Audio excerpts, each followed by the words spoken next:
up, S.Fam, and I just want to do really quick some rapid fire deep questions, okay? Hopefully you like these type of videos, but I'll be finding questions interesting to answer online, and I'm just like, I can make a video about it. So let's get started. What takes my breath away?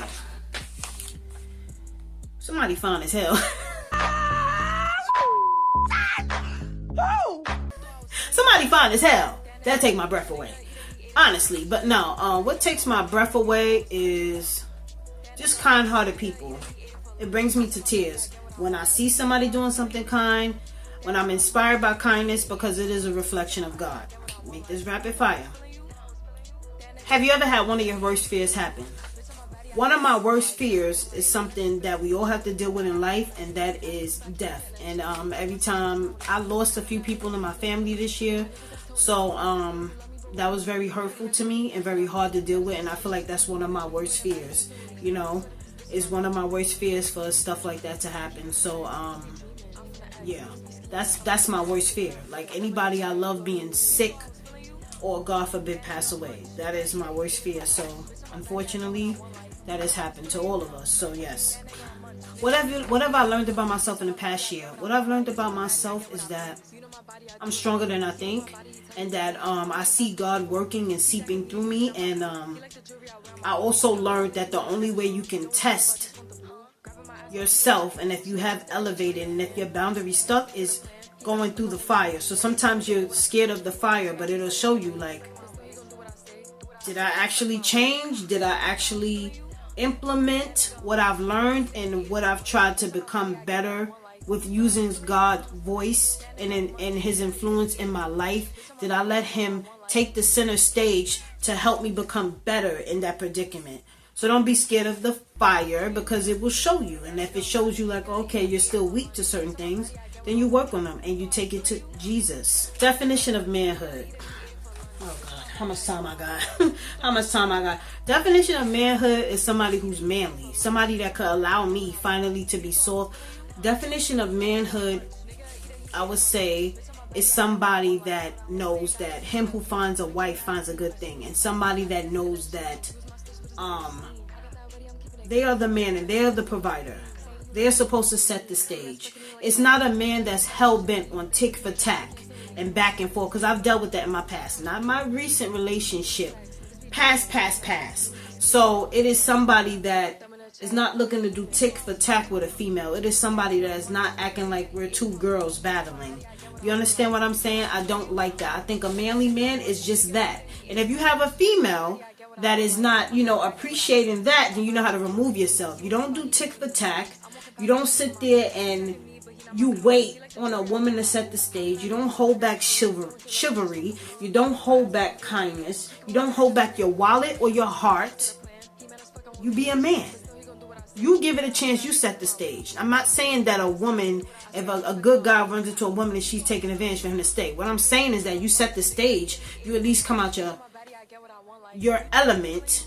Go on a date. Do this, do that. And see if it's for you. If it's not, move along. But set the stage as a man. Like, come on. Who is the woman? That's all I'm saying. What is my happiest moment? My happiest moment is being with people that truly care about me, that truly gets me. And my happiest moment, I would say first, is really being able to receive God's word and implement it in my life. Being with my daughter, or being with anybody else that truly gets me and truly understand me. My last happiest moment would be doing stuff like this. My craft, my creativity, stuff that I know that makes me remember that I'm supposed to be my own boss. And I'm supposed to be the generational curse breaker. So, what quality do y'all value most in a friend? I value most in a friend. It's not gifts. It's someone who, just to reach out. Because I'm a big person that will reach out and, just remember things and check on people. So when people remember to check on me, it's the best quality as a friend.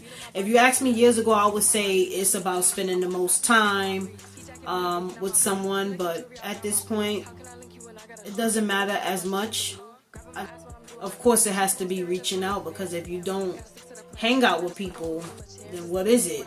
So communication to some degree, not all the time, I don't need that. I don't need it, and I don't want to speak to nobody all the time, but birthdays, holidays, you know, and hopefully I have more times where I'm getting together with more people, because I do love that, but it's just not the biggest factor to me anymore.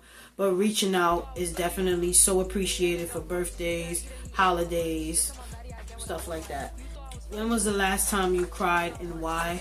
Once again, family members being sick and family members passing away definitely brought me to tears this year. I did not talk about that on here, but that's something I was dealing with in the background and definitely brought me to tears.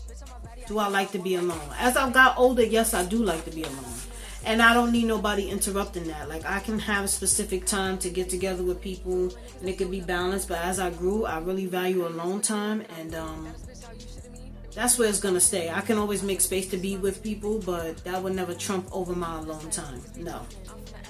And if people switch their dynamic around and they just want to be more with people that has nothing to do with me, I'm still gonna stay at my capacity of what's comfortable for me. For everything about being a woman, we have so many things. We have so many things, like so many girly things. I like to get like shoes, sneakers, purses. We have all these different hair we could buy, clothes. It's so much stuff you could buy as a woman.